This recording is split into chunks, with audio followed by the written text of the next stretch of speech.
I'm so educational. Hey, what's up, you guys? It's Beanie, and I'm back again. That's all I can say, is I'm back again. My dad said he would like my YouTube channel more if I posted something about the sun. So, Dad, here's your sun. Mwah. 4.5 billion years ago, so they say, that's when the sun was created. The sun is the center of our solar system. Due to the sun's size and gravitational pull, that's the reason why all these pretty planets are lined up. If it wasn't for the sun gravitationally pulling us together. It created when a solar nebula collapsed, and what we are in the Milky Way Orion spur. That's where we live. This practically perfect sphere in the sky is 73% hydrogen, 25% helium, and the other small percent is iron, carbon, and oxygen. The size of the sun is so big, it could practically fit 1.3 million Earths in it. The sun has 6 layers. The core, where all the energy is abundant, radiative zone, which energy transfers by radiation, aka photons. Tachycline, which is the boundary between the radiative zone and the convective zone. It's like a layer of skin, separating the parts. The convective zone is the visible surface where heat transfers outward to heat us. The photosphere.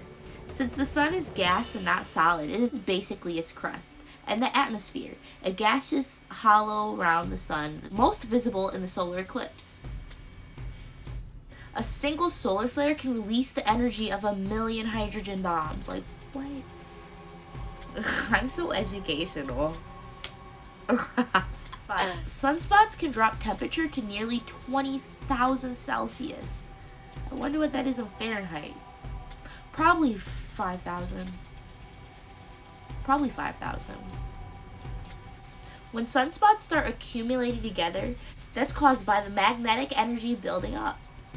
The sun also shoots out its magnetic pull on the Earth too, and that's why we see the beautiful things as we call auroras.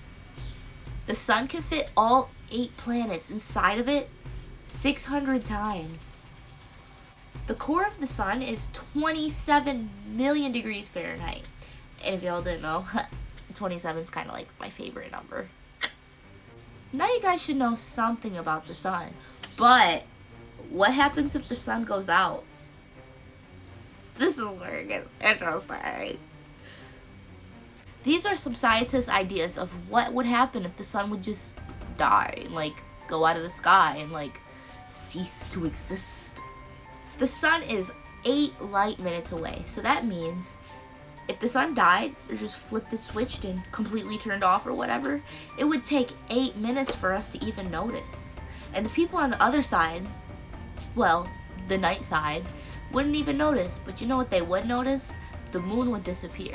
The reason why the moon would disappear is because the moon is made of elements that reflect themselves. The moon actually itself creates no light.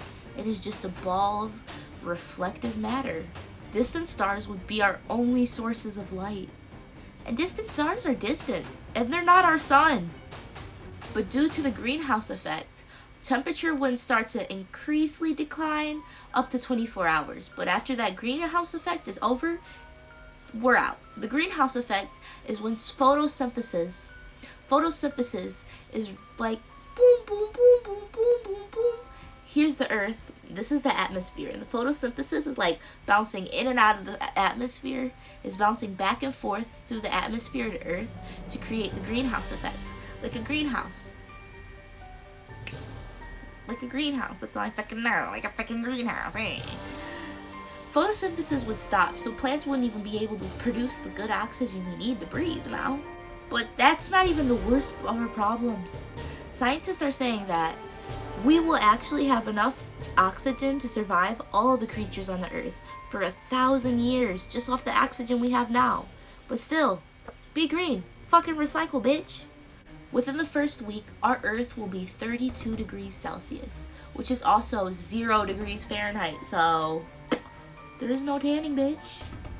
And I'm pretty sure the tanning salon will be closed due to the major riots. And plus, people like to steal shit in the dark. And I mean, like, the dark's kind of hot. What the fuck was that? Anyway, the only way we could possibly survive this is if we dug deep enough in the ground to get by, you know, that mad magooey shit. And so far, scientists has not dug that far to create a vault to save us if this catastrophe ever was to happen. So that was my video, guys. I hope you enjoyed it as much as I enjoyed editing it. And I hope this video fulfilled your needs about the sun. I'm not about to watch the sun, Dad. It's dead. Beanie Bear, out.